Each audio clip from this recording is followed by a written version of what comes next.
the famous American has returned with new content and entertainment for you, because we have these conversations as people used to have on the phone. People don't talk on the phone anymore. They're just scrolling. That's all they're doing. They're not having conversations.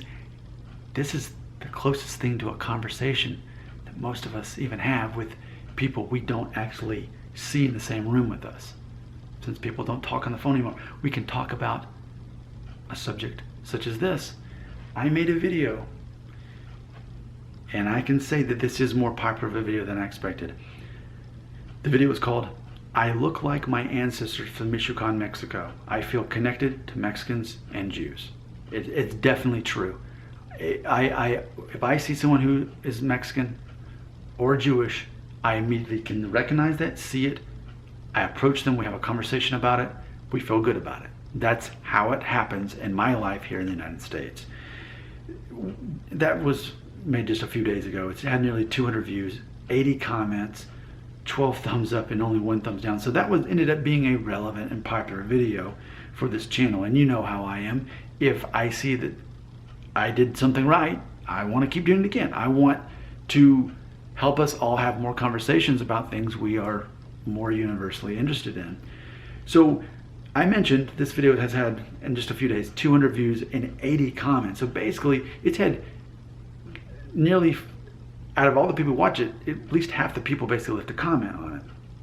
And not necessarily angry comments. It's so funny when people pour their emotions into the comments and the thumbs up, like, "Oh, I'm angry, you affected my blood pressure by making me watch this."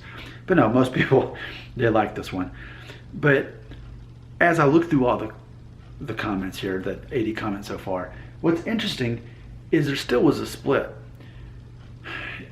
There was a lot of people who said that, yes, Nick, 25% of your DNA, your ethnicity, your heritage, whatever you want to call it, absolutely goes back to Mexico. If it weren't for your grandmother, you wouldn't exist. You'd only be 3/4 of a person. That's undeniable. You're Hispanic, you're a Mexican American, you're however you want to word it, that's undeniable when certain people see me, especially when I shave off. About every year and a half I shave off all my hair, and people really notice it more when I do that. So be prepared for that in a couple months. So I had a lot of people say, yes, Nick, absolutely. Don't be ashamed of who you are. Be proud of who you are. And I definitely am. I'm definitely very proud to have that as part of my heritage. I'm not pretending that I'm like super Mexican or whatever, but I am an American who absolutely, undeniably has a heritage, and I'm proud of that. But because of that, because 3/4 of me is not going back to Mexico, and lots of people say, basically, that I'm not Mexican enough. I mean, ultimately, man, where's that at? It's almost as if, yeah, I took a little note here. I said it's almost as if people were implying cultural appropriation. Is that how you say it? Where you pretend to be more of a minority and you adopt more of whatever it is from that culture, and basically you're a poser. And someone had also even asked, they asked me, had I ever been discriminated in my life for having Mexican heritage or being Hispanic? And the answer is no. And I think that's a very good and relevant question. If you've never in the United States been teased or discriminated in any way, maybe you're really not that much of whatever the thing is. So, I mean, that's fair enough. I can see both sides of this. But ultimately, I mean, we'd have to ask this question, am I playing this thing up? I mean, just the same thing with the Jewish background that goes through Italy. Am I playing that up?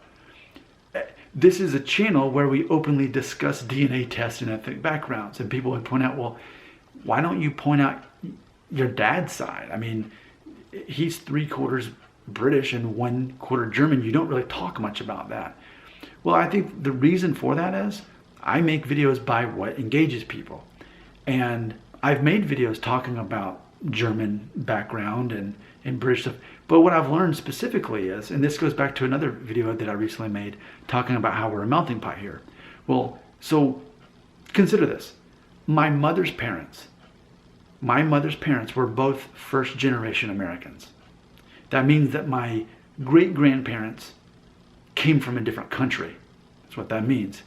So about 100 years ago, I had Mexican great-grandparents that took a train from Michoacan, Mexico, went to Buffalo, New York. And then I also, around that same time, had my Italian great-grandfather taking a boat from Italy and making his way over to Kenosha, Wisconsin.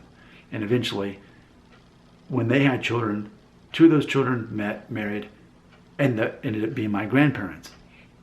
So that is a more modern story. I can tell you more about that. I grew up with those grandparents who were first generation Americans, meaning that they had a closer proximity to different countries and different heritages and different ethnicities, even though they were completely Americanized and English was their main language.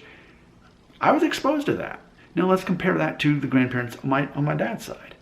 Well, they didn't know that whatever the story was. They'd been here for a couple hundred years.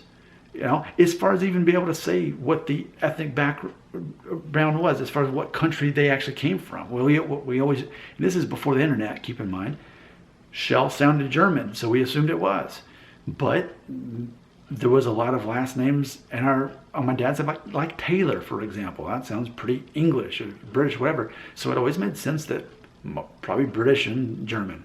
And sure enough, the DNA test confirmed that, but we only knew that because of the DNA test. But yeah, there's no overlap in my parents' DNA backgrounds. My dad is completely 100% Northwestern European. My mother is Southern European and Native American. That ultimately is the mix. And then there's definitely part of that, however you want to say it, is Sephardic Jewish. So however you want to trace that exactly, more modern so in Spain. But either way, that was the Italian part, and there was Spanish Jewish in there, and there was West Asian, which is Iran, Iraq, etc., Turkey, whatever. All of that got in the mix there in Italy before they came here. See, but I know all these things, and I can tell you, even the DNA test helped me understand that story better. But with my dad's side of the family, it's not that way. It's more of, well, it's less of a modern story. They've been here for generations, so long that no one really knows. The Shell family, that's my last name, S-H-E-L-L, Shell, on my dad's side. How long have they been there? What's their story? Well, my dad's from Chattanooga, Tennessee, but where were they from the Carolinas before that and eventually moved over? We don't really know. So there's a lot more question marks for the more Northern European part of me. So to answer that question, why don't I talk about that more? I think because ultimately, even for viewers, it's less interesting, it's less exotic, and it's less modern. It's a matter of proximity to knowing about the Hispanic part of me, the part that I say Italian, but it's funny because, we've talked about the difference between ethnicity and DNA and all these things. It's like, well, in theory, in the same way that a quarter of my human being, whatever you want to call it, DNA, ethnic, my whatever it is, a quarter goes back to Mexico, but a quarter goes back to Italy too, from 100 years ago when those ancestors came over here. And well, but the DNA test showed my mom's only 4.5% Italian, 15.2% Sephardic Jewish, 14.1% West Asian, which again, Iran, Iraq, Turkey. And yeah, there's a little bit of Greek in there too, but what do you call that? I mean, still, I know so much more about my mom's side. I just think it's a more interesting story because I think it's pretty obvious that when you're an American, it's assumed that you're mostly white and it came over mainly from England, etc. They just all kind of get lumped in there because for us, the moment we go into Southern Europe, then things get more exotic by default because you are going to have other backgrounds, whether you want to call it different ethnicities or races or whatever you want to call it though, but specifically there's something more exotic about a Middle Eastern Jewish background in the same way that there's something exotic about a Native American background going back to Mexican roots. So that is interesting, it is engaging, and it's worth talking about there. But I made this video ultimately just to point that out, that for some people I'm undeniably Mexican, to other people, I'm totally just making a bigger deal out of this than I need to. I basically I'm just another white American. And a lot of people even said, you're just another gringo. I've had people from Michoacan leave comments on the video, some saying, come on down, stay with us, your family kind of thing. And then I've had others say, you're just a gringo, we're gonna kick your butt or whatever. So it's funny just to see that general perception of how people perceive some random guy on the internet like me. So I think it's interesting, I think it's fascinating, I think it's relevant. Let's keep talking about this stuff because it's relevant and interesting and engaging and not the typical old stuff that you might usually be talking about. Your comments, your version of truth belongs right here.